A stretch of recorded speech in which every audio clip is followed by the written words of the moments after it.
हाँ जी dear students, welcome to the physics world again. Welcome back. Good evening, good morning, Sat Sri अकाल, नमस्कार, आदाब। तो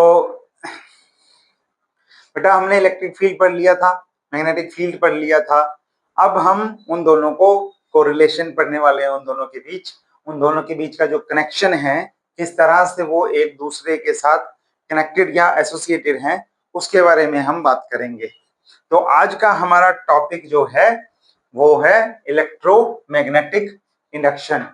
electromagnetic induction, very important point, very important topic, very important thing, but quite simple, it's quite simple. तो difficult नहीं है, लेकिन अच्छा है और इम्पोर्टेंट है। ठीक है, तो चलो मजे लेके थोड़ा सा एंटर करते हैं इस वर्ल्ड में, देखते हैं कैसे चीजें किस तरह से काम करती हैं। तो कहानी स्टार्ट हुई थी ऑस्टर्ड से। ऑस्टर्ड,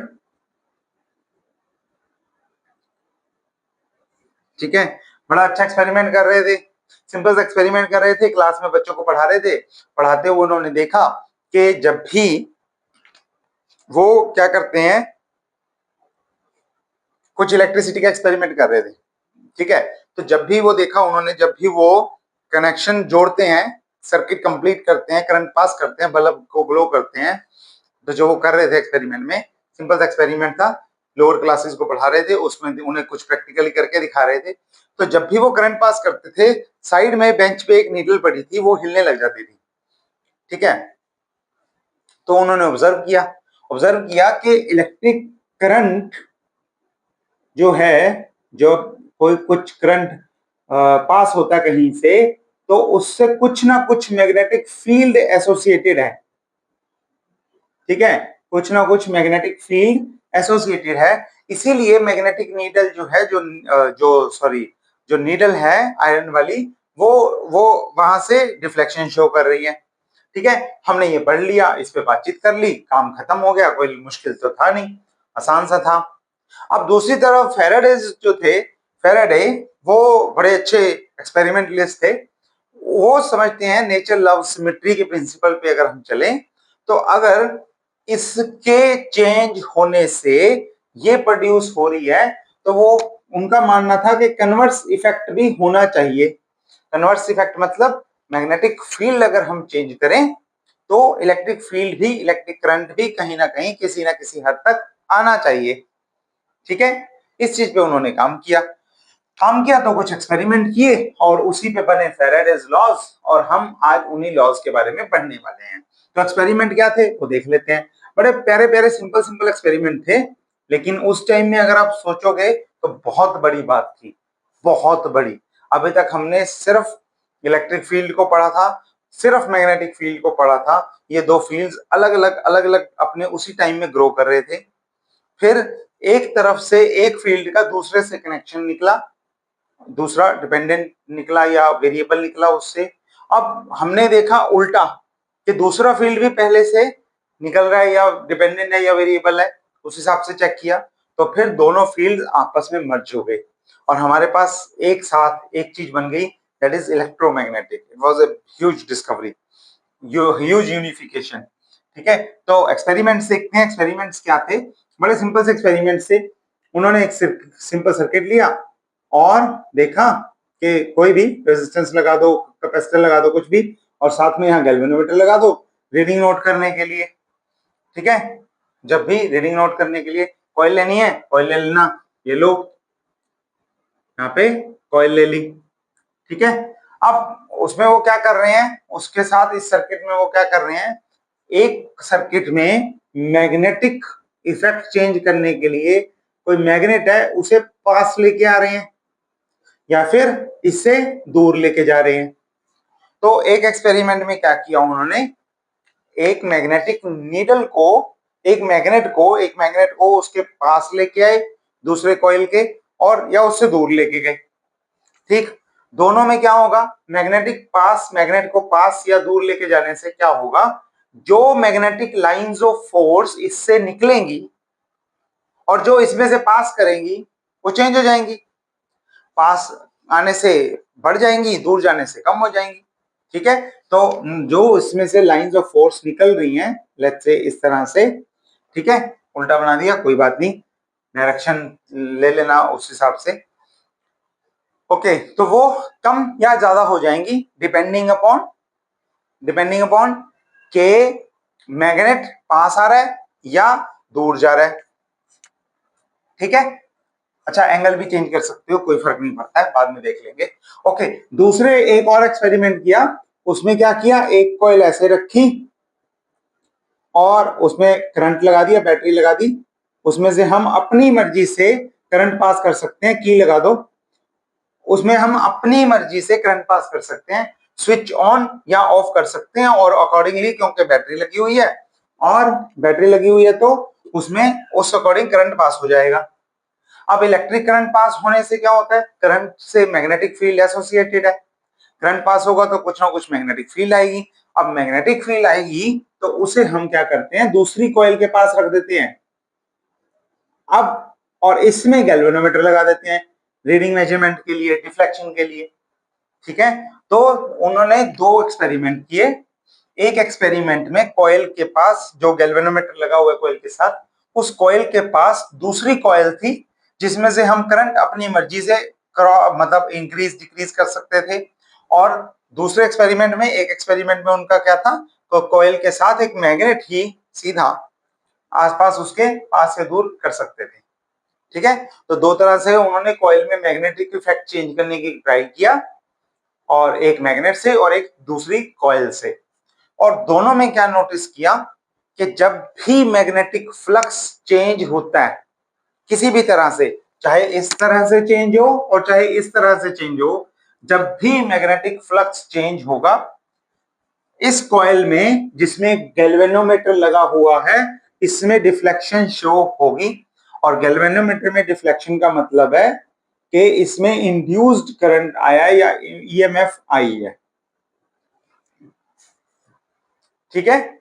इसमें डिफ्लेक्शन हुई है मतलब इसमें ईएमएफ इंड्यूस हुई ही है, ठीक। So this was these were the Faraday's experiment. और फिर कंक्लूजन क्या निकला, तो पहला लॉ निकला कंक्लूजन यहां से, हालांकि ये इतना आसान नहीं था, इट वाज क्वाइट डिफिकल्ट, और उन्हें एक्सप्लेन करना वो तो और भी ज्यादा डिफिकल्ट था।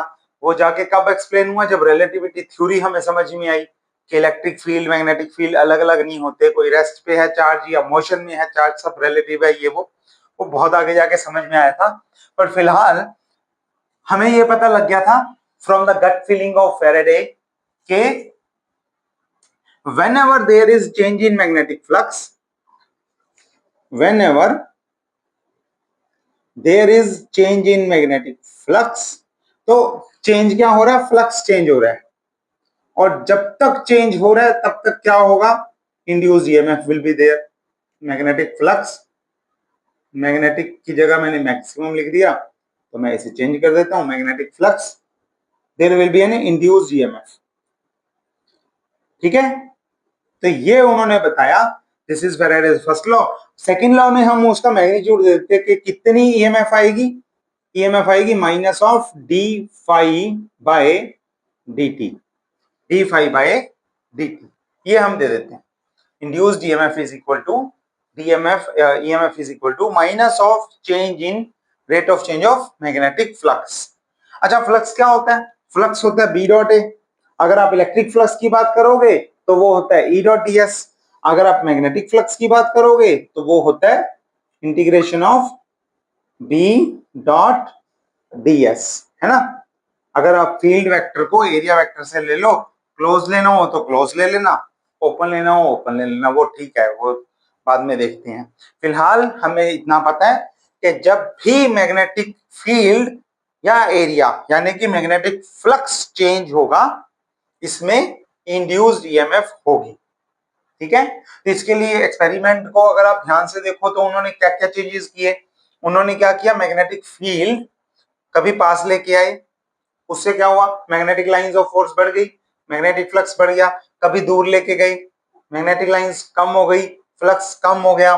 दोनों केसेस में अगर उसे कांस्टेंट रखोगे, फिर कॉइल को आगे लेके गए पीछे लेके गए, उससे भी क्या हुआ, जब भी there is relative motion whenever there is relative motion between the coil and the magnet, flux change होगा, और जब भी फ्लक्स चेंज होगा क्या होगा, इंड्यूस्ड ईएमएफ आएगी, रिफ्लेक्शन शो हुई। अच्छा, दूसरे में क्या किया, दूसरे में मैग्नेटिक फील्ड लेके आने के लिए करंट चाहिए, तो चाहे करंट को आप इंक्रीज कर दो चाहे डिक्रीज कर दो, कोई फर्क नहीं पड़ता, ठीक है, चाहे लेफ्ट टू राइट लेके जाओ या राइट टू लेफ्ट लेके आओ, कोई फर्क नहीं पड़ता। लेकिन जब भी इसमें से करंट पास करोगे, जब भी वो करंट चेंज होगा, यहाँ पे मैग्नेटिक फ्लक्स चेंज होगा और उससे यहाँ पे इंड्यूस्ड ईएमएफ आएगी, तो डिफ्लेक्शन शो होगी। एक डायरेक्शन में अगर एक डिफ्लेक्शन एक डायरेक्शन में है तो करंट की डायरेक्शन बदलने पे रिफ्लेक्शन दूसरे में आ जाएगी, वो सब बात की बात, वो हम सीखेंगे अलग डायरेक्शन से, ठीक। लेकिन जब भी फ्लक्स में चेंज होगा किसी भी तरह से, चाहे आप छोटे मैग्नेट की जगह बड़ा मैग्नेट ले लो, मैग्नेटिक फील्ड बढ़ा दो, चाहे आप एरिया बढ़ा दो, किसी भी तरह से मैग्नेटिक फ्लक्स में चेंज करोगे तो इंड्यूस्ड ईएमएफ आएगी। This is Faraday's first law. और अगर मैग्नीट्यूड दे दोगे कि कितना चेंज आएगा, अगर मैग्नीट्यूड दे दोगे कि कितना चेंज आएगा, then it is called second law, E is equal to D phi by D T. अच्छा, माइनस क्यों लगाया, माइनस लगाया लेंज लॉ के हिसाब से, दिस इज लेंज लॉ।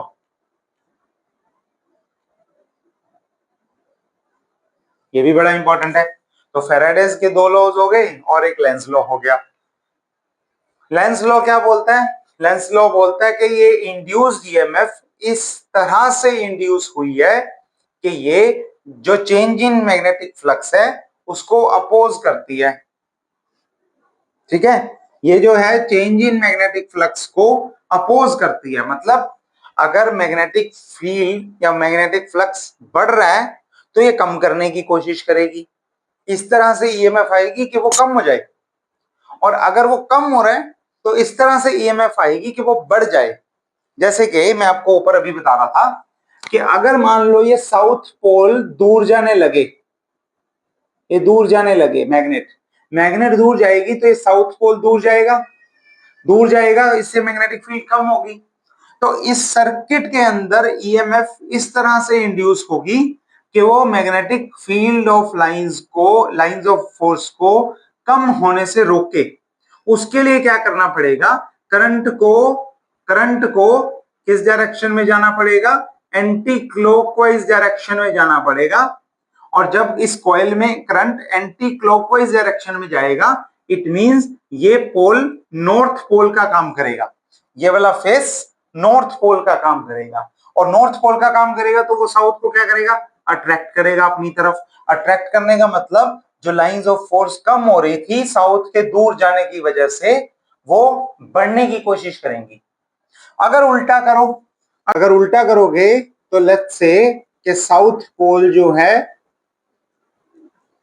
वो अब क्या हो रहा है, वो पास आ रहा है, ठीक है, पास आ रहा है, तो ये किस तरह से बिहेव करेगा, ये साउथ पोल बनेगा, यानी कि इस वाली डायरेक्शन में करंट का फ्लो इस तरह से होगा कि ये यहाँ पे साउथ पोल की तरह काम करे, so that it can repel this south pole, ठीक है।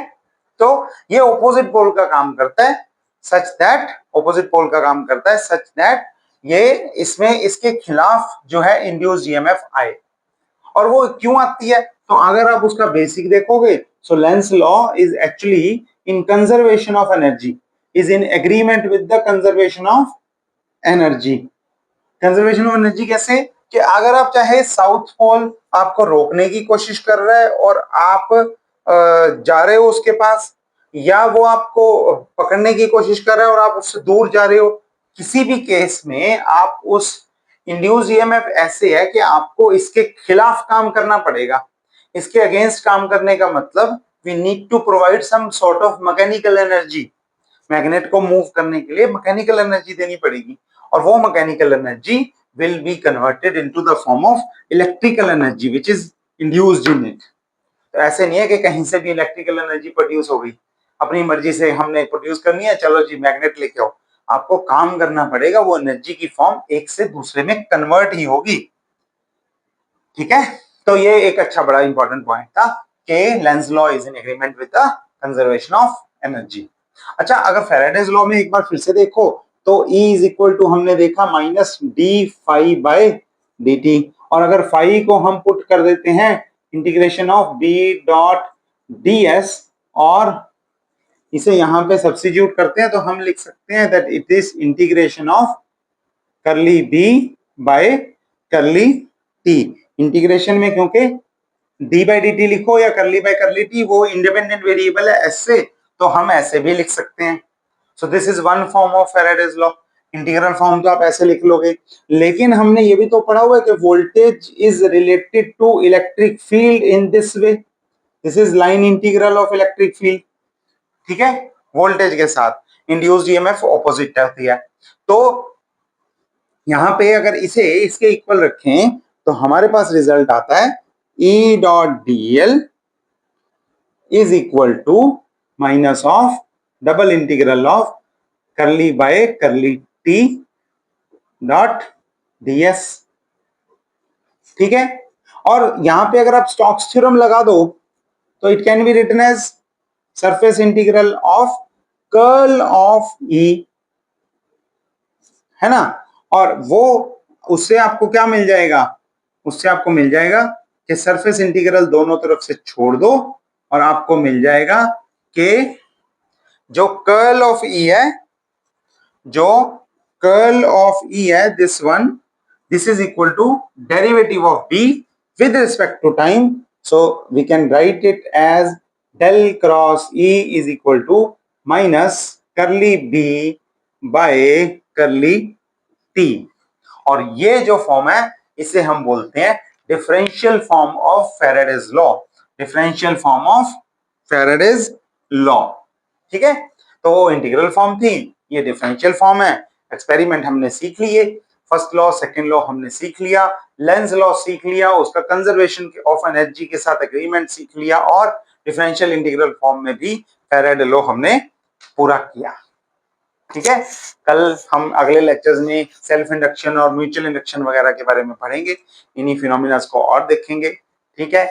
आप तब तक के लिए पढ़ते रहिए, अपना काम करिए, अपनी सेहत का ध्यान रखिए, और हम मिलते हैं अगली क्लास में। Bye bye, take care.